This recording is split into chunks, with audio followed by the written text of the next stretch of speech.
everyone, so today we're gonna do batteries. This is the one battery that was in there, and it's not old. It's 820. I don't know, is that considered old? But it's been working great, I think. But it's just one. So I wanted to get two. So I got two of those because you're supposed to get the same exact ones, and it's bigger and all that. I know I wanted to go lithium ion phosphate thingy, but I don't know anything about batteries, and those ones were much more expensive, a lot more expensive. I know they're so much better and all that good stuff, but at this point I figured, plus if I change over to the lithium iron phosphate thingy, then apparently, from my understanding, my system is currently set up for lead acid batteries, and the lithium ion needs something else, and I could make it so that mine could do it, but it's probably I don't know, it's work and it's understanding and it's learning stuff that that I don't have access to right now,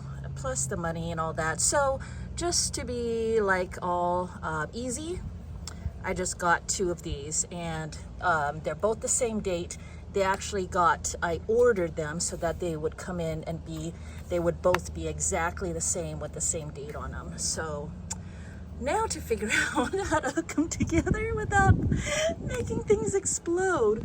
Oh, then I have an extra battery for I don't know what, but this is a good battery, so help me think of things to do with this one. So I got 4-gauge jumper cables, battery connection cables. So these are 4-gauge, which should be big enough, I think.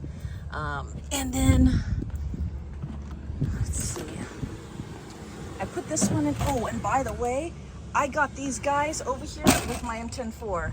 I was able to carry one at a time, these guys over here, so I was pretty proud of that. I think this is the heaviest thing I've carried while riding.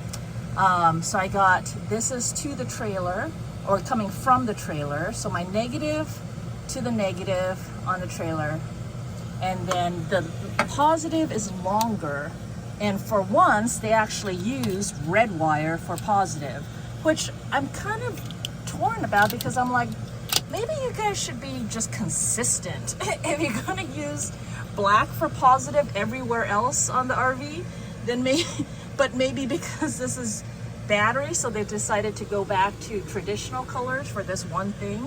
So anyways, I'll get the other battery in here, and then we'll finish connecting it up, and we'll see if I can make anything explode. All right, so I finished hooking everything up and nothing exploded. I swear to God though, I think that if I hold on to one of these things, then I feel tingles.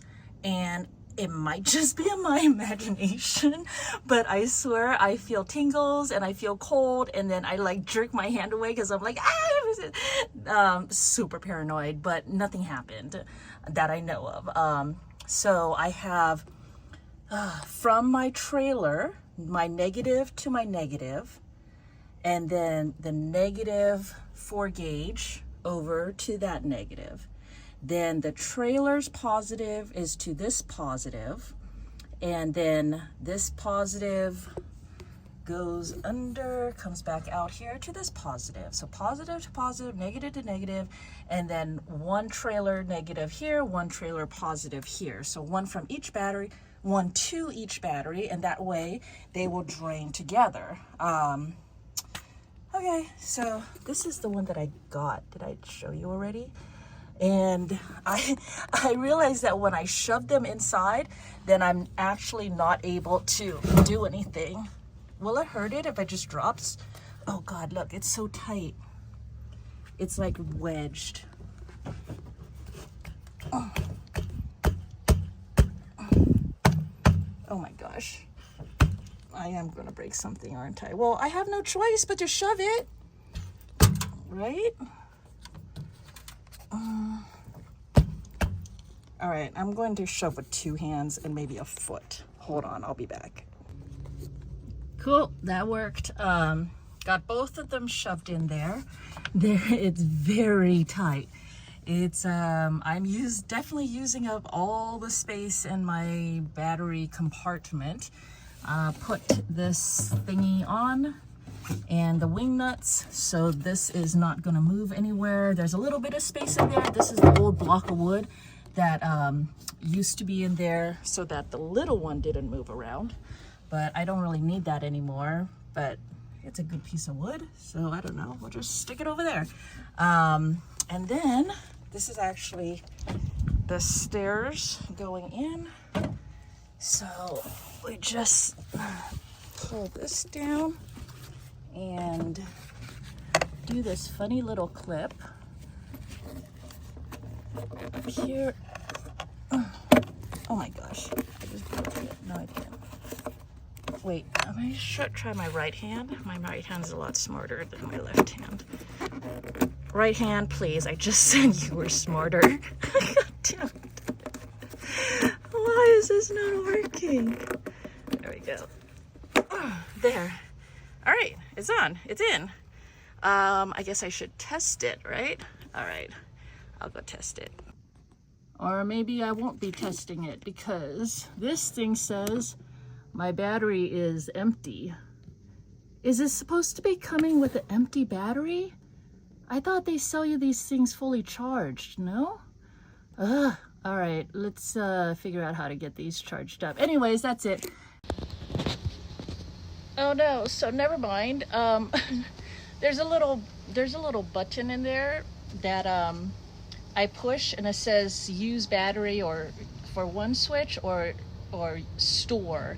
And I had pushed it to store when I was installing the batteries because I figured maybe that meant less chance of me getting electrocuted. And then I guess if I do that and then I push the battery status, then it'll say empty battery. Empty? Low battery. So I went back and pushed it to use battery, and then I went and pushed the status button and it all lit up. And so it is full batteries. I have full batteries, so we are good. I still didn't test it, I guess, but I think it's good. I'll maybe test it later on. It is so hot today. Anyways, I think that was it. That was one of my quickest, easiest things and safest things. I didn't blow anything up. I didn't flood anything. I didn't break anything. I had to use a little bit of force and abuse, but not too bad. I didn't get hurt. I didn't get electrocuted or zapped or shocked. So success. So we now have power for a little while. If you guys know how much, oh God, I guess that's a dumb question. I wanted to say how many days can I go boondocking off of these 2 batteries? But I think it's consensus is like maybe 2-3 days. If I'm just using, I think my fridge can use electric and propane, and everything else can use electric and propane. Like my water heater can use propane, my furnace uses propane, my fridge uses propane. So it would just be my interior lights charging up my phone and EarPods, you know, just little stuff, just the lights and stuff. So I don't think I'm a heavy battery user, but that's what my test runs are going to be for, to see, you know, like how much battery I use, if this battery is good enough, and blah blah blah and all that good stuff. So that's when we can iron out and figure out all those details. But yeah, success. Thanks for joining me, and stupid bugs. I'll talk to you guys later. Bye. Ooh.